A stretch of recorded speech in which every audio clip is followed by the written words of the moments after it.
ஜோத்பூர் என்கிற ஊர்ல சங்கர் அவங்க மனைவி மற்றும் பசங்களோட வாழ்ந்துட்டு இருந்தாரு. அவருக்கு ஒரு டாபா இருந்தது. டாபால சம்பாதிச்சுதான் அவரோட குடும்பத்தையே அவரு பாத்துக்கிட்டு இருந்தாரு. அம்மா காஜல், நான் பாரு தாபாக்கு போயிட்டு வரேன்டா செல்லும். நீ உன்னோட தம்பிய பாத்துக்கோ சரியா? அப்புறம் நீயும் பத்திரமா இரு.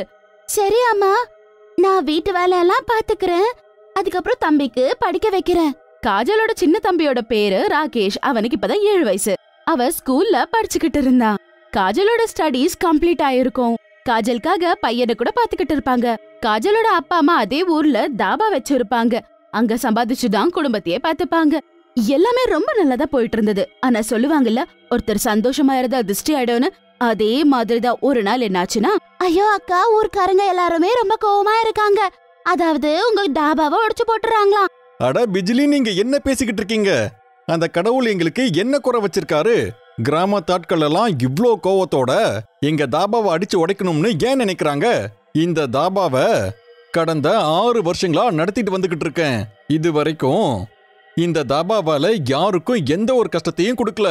ஐயோ, அந்த விஷயம் எனக்கு நல்லாவே தெரியும். ஆனா ஊர்க்காரங்க ஒத்துக்க மாட்டேங்கிறாங்க.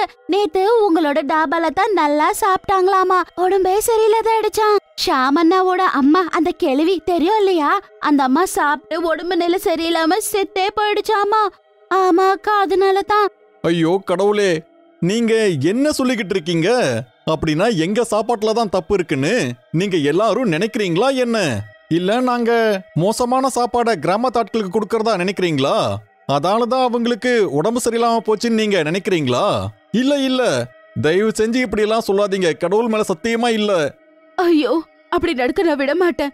இத்தனை வருஷமா நாங்க தாபா வச்சிருக்கோம்ல, இது வரைக்கும் யாருக்கும் இந்த பிரச்சனை வந்ததில்ல. ஐயோ, நான் எப்படி இதெல்லாம் நடக்கிறது நான் கண்ணார பார்க்க முடியும் அப்படின்னு சொல்லிட்டு அவங்க அங்க இருந்து போயிடுறாங்க. அதுக்கப்புறமா இவங்க ஊரு ஜனங்க எல்லாருமே தாபாவை எல்லாம் உடைச்சு போட்டுட்டு இருப்பாங்க. சங்கர் அவங்களோட மனைவி 2 பேரும் அங்க நின்னு பாத்துக்கிட்டு பாவம் அழுதுகிட்டு இருப்பாங்க. அவங்க 2 பேரால எதுவுமே பண்ண முடியாது. எல்லாருக்குமே ரொம்ப மோசமான சாப்பாட கொடுத்துருக்கீங்க. ஆனா இப்போ நல்லவங்க மாதிரி நாடகம் போடுறீங்களா? கொஞ்சமாவது சந்தோஷப்படுங்க.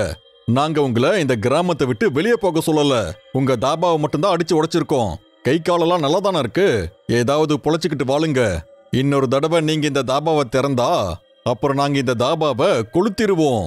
இது பண்ணவங்க யாருமே இதுக்கு மேல நல்லாவே இருக்க மாட்டாங்க. கண்டிப்பா சங்கரோட நிலைமை மற்றும் அவங்க குடும்பத்தோட நிலைமை ரொம்பவே மோசமா இப்ப மாறிடுச்சு.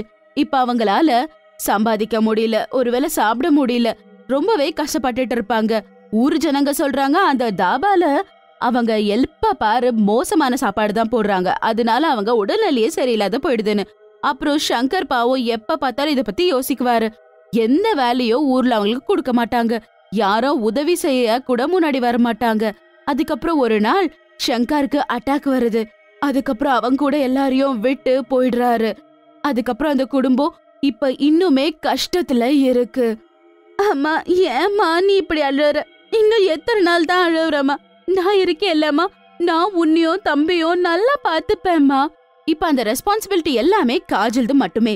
அவங்க அம்மாவையோ அவளோட தம்பியோ அவ மட்டும் தான் பாத்துக்க வேண்டிய நிலைமை. அதனால அவ சர்பஞ்சோட வீட்ல வேலை கேக்குறதுக்காக போறா. உங்க அப்பாவுக்கு ஹார்ட் அட்டாக் வந்த விஷயம் நானும் கேள்விப்பட்டேன். அது ரொம்பவே கஷ்டமான விஷயம்தான். ஆனா நம்ம என்ன பண்றோமோ அதான் நமக்கு வரும்.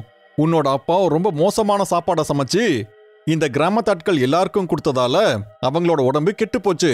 அவர் பண்ண தப்புக்கு அவர் தண்டனை அனுபவிச்சுதான் ஆகணும். நான் இங்க உங்ககிட்ட வேலை கேட்கதான் வந்தேன். ஆனா நீங்க அவமானப்படுத்துறீங்க. அப்பாவ தேவையில்லாத மாதிரி திட்டிக்கிட்டு இருக்கீங்க. என் அப்பா 7 வருஷமா தாபா வச்சிருக்காரு. 7 வருஷத்துல ஒரு நாள் கூட யாருக்குமே எந்த பிரச்சனையும் இல்ல. ஆனா இப்ப ஒரு நாள் ஊர்ல இருக்கவங்க எல்லாருக்கும் உடம்பு சரியில்லாத போன உடனே எல்லாரும் ஏன் அப்பாவை சொல்ல ஆரம்பிச்சுட்டீங்க. பேச்சு மட்டும் உனக்கு நல்லா வருதுல்ல, இதாலேயே இந்த கிராமத்தாட்கள் யாரும் உனக்கு வேலை கொடுக்க மாட்டாங்க. அதே மாதிரி என்னாலையும் கொடுக்க முடியாது. இன்னும் என்ன நின்னுகிட்டு இருக்க? கிளம்பி போய் இங்க இருந்து. காஜல் சர்பஞ்ச் சொல்றதை கேட்டு வீட்டுக்கு வந்துடுறா. வீட்டுக்கு வந்து பாவம் உட்கார்ந்து அவர் ரொம்பவே யோசிக்க ஆரம்பிக்கிறா. வேலை யாருமே கொடுக்க மாட்டேங்கிறாங்க. ரொம்ப நாள் இப்படியே கடந்து போகுது.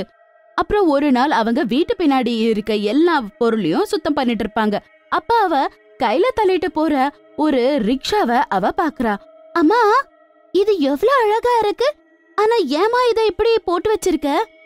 என்னம்மா பண்றது, நம்ம இருக்கிறதுக்கே வீட்ல இடம் இல்ல. இது எங்கடா நம்ம வைக்கிறது? இது உங்க தாத்தாதுடா. ஆமாவா, தாத்தாதா? அப்பனா இந்த கை ரிக்ஷாவை நான் ஓட்டுறேன். தாத்தா பண்ற வேலையோ நானும் பண்றேமா? காஜல் இப்ப அந்த கையில ஓட்டுற ரிக்ஷாவை கிளீன் பண்றா. அதுக்கப்புறம் ஓட்ட ஆரம்பிக்கிறா. சிட்டிக்கும் வில்லேஜ்க்கும் வந்து போற ஆளுங்கள அவ அதுல உட்கார வச்சு ஓட்டுவா. அதுக்கப்புறம் அவ அதனால ரொம்பவே நல்லாதான் சம்பாதிச்சுட்டு இருந்தா. அத வச்சு அவ குடும்பத்தை அவ நல்லாவே பாத்துப்பா. காஜல் அவங்க குடும்பத்துக்காக ரொம்பவே உழைக்குவா. தினமும் தவறாம அவ வேலைக்கு போயிடுவா. ஆனா ஒரு நாள் அவ ராத்திரி லேட் ஆயிட்டு இருக்கும். அவ வீட்டுக்கு போய்கிட்டு இருக்க நேரத்துல ஒரு ஆள் வந்து நிக்கிறாரு. ராத்திரி நேரத்துல சவாரி ஓட்டணும்னா டபுள் பணம் கொடுப்பாங்க. சரி, அப்படி குடுக்கறன்னு சொன்னதும் அவளோ ஒத்துக்கிறா. அவனையும் உட்கார வச்சு அவ ஓட்ட ஆரம்பிக்கிறா. ஆனா அவன் அந்த பொண்ண தூக்கிட்டு போறான். அதுக்கப்புறம் அவளை சாகடிச்சிடுறான். அப்புறம் அவளை ஒரு கிணறுக்குள்ள போட்டுடுறா. பழி வாங்கணும்னு நினைச்சது இன்னைக்கு முழுசா நிறைவேறிடுச்சு. நீ என்ன வந்து அவமானப்படுத்துறியா? நான் முதல்ல உன்னோட அப்பாவை கொன்னேன், இப்போ நான் உன்னை கொன்னுட்டேன் அப்படின்னு சொல்லிட்டு அவன் அங்கிருந்து போயிடுறான். இன்னொரு பக்கம் அவங்க அம்மாக்கு வேற உடம்பு சரியில்லை. மறுபடியும் அவங்க குடும்பம் கஷ்டப்படுற நிலைமைக்கு வந்துடுச்சு. அந்த குட்டி பையன் எப்படியோ கஷ்டப்பட்டு அவங்க அம்மாவை பாத்துக்கிறான். ரஜுவோட சின்ன பையன் கூட பாவம் கஷ்டப்பட்டு அம்மாவை பாத்துக்கிறான். அந்த குடும்பத்தால அந்த கஷ்டத்தை ஏத்துக்க முடியல. நம்ம சந்தோஷத்தை யாரு பார்த்து கண்ணு வச்சாங்களோ, இப்ப நம்ம குடும்பமே நாசமா போயிடுச்சு. 2 வருஷம் ஆச்சு நம்ம பொண்ணு போய். அவ எப்பவுமே அந்த மாதிரி இருந்ததில்ல அப்படின்னு சொல்லி அவங்க அழறாங்க. இப்படியே காலம் கடந்து போகுது. ஒரு நாள் ராத்திரி ராகேஷ் அவங்க வீட்டு முன்னாடி ஏதோ ஒரு நிழல பாக்குறான். அதுக்கப்புறம் மறுநாள் காலையில தயானந்த் செத்து கிடப்பான். அவன் சர்பஞ்சோட தங்கச்சி பையன். இந்த குடிகார என்ன இங்க இப்படி செத்து கெடுக்கிறான்? ஐயோ பரவாயில்ல, எப்படியோ என் பொண்ணு இவனை கல்யாணம் பண்ணிக்கல, இல்லனா அவளோட வாழ்க்கையே நாசமா போயிருக்கும். அப்படியே அது கடந்து ரொம்ப நாள் ஆயிடுது. ஒரு நாள் ராத்திரி ரஜு வெளியா உட்கார்ந்துகிட்டு இருப்பாங்க. அந்த நேரத்துல யாரோ வர மாதிரி தெரியும்.